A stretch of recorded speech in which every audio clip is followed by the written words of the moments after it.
Tonight, residents in a West Hollywood neighborhood are angry. They say they've had enough of the chaos created by a social media star known for his crazy antics. That man, Jake Paul, has 8.5 million followers on YouTube. His neighbors, though, say that he's been filming dangerous stunts and he's putting people in danger. Chris Wolf is live in West Hollywood tonight with a story you will see only here on 5. Jake wakes up every day so early, so he can break acts. It's like, okay, he's gonna someone.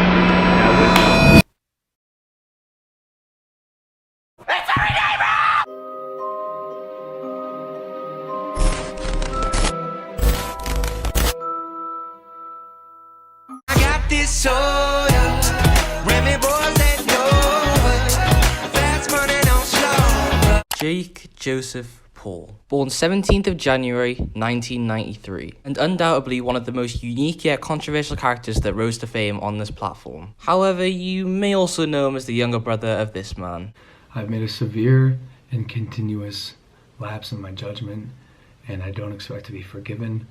I'm simply here to apologize. As I'm sure you gathered from the title of this week's video, we're not here to talk about him today. This week's YouTube video I want to speak about the fall of Jake Paul. Because let's be honest, he was never going to be able to maintain his peak in 2017. Created diss tracks and stuff, they were just insanely big at that time, and there was just no way they were ever going to top that, or even be able to maintain it, so it's just been a constant downhill since then. At the time of recording, he's currently averaging about 2 to 3 million views per video. And I know what you're thinking, that's great, and yeah it is, but for someone of his size and for what he was getting, it's massively decreased. It has definitely improved since the start of this year, where he's getting like 1 million views or something like that. Like for a channel 20 million subs, that is poor. Obviously, as you know, he fought Anderson Gibb in January. Trying to just lean into Jake Paul, who's punishing him a bit here, and the referee has stepped in and he's weighed this one off with a few seconds remaining in the first round. Anderson Gibb at the time is getting more views on his live streams than Jake Paul. Anderson Gibb has 2 million subscribers, which is 10 times less than Jake. Thankfully, it's gotten better since then, but let's be honest, he's just fallen off massively. He went from not needing to fight KSI at all to now pretty much needing it just to stay relevant. So, currently trying this whole music thing, and his Spotify listeners are there, and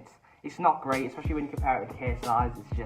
It's not amazing. I think I speak for everyone saying I don't think I see him as an artist or like he's always going to be a YouTube artist. He's never going to be able to break out that mold, I don't think. Because the Hype House are like the new Team 10, or they were the Team 10 of this year, it's like taken all the attention that the Pauls could have had and like focused it on TikTok instead. In general, Jake is just a lot less talked about nowadays, like he just is. The amount of times he has to put KSI in the title nowadays just to get views is like, I don't know, it just shows you it's like a fall from grace, really. I think Riley Reid's been in his thumbnail or title about 10 times in the last about 5 months. The fact that he's only uploaded twice in the last 2 months shows you how much he did use it back in the 3 to 5 month period. 20 mil subs, 20 million idiots. Channels gon' die and we ain't gon' mourn. Daily vlogs turn into glorified porn. Explicit content for them 12-year-old dumb males out of our distance by the read up on the thumb. Realistically, Jake Paul's got to keep fighting if he wants to stay relevant, and obviously the KSI vs Jake Paul fight that will bring the relevancy back to him. So whether that happens or not, I guess we'll have to see. From where Jake Paul used to be back in 2017 to then 2018 with the Jake Paul stuff, he was still relevant, but he wasn't like at his peak.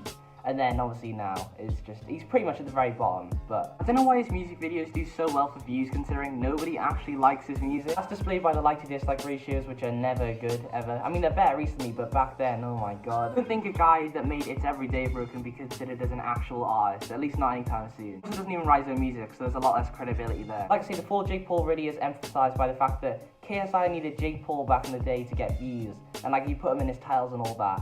And now Jake Paul needs to do it to KSI just to get some views. It really shows you how it's like flipped on its head now. The KSI and Jake Paul fight, obviously KSI is going to be the A side because no one really cares about Jake Paul anymore. But yeah, thank you guys all very much for watching the video. Leave a like down below if you did enjoy, subscribe right on there if you're not already. I'll see you in the next one. Stay safe and peace out.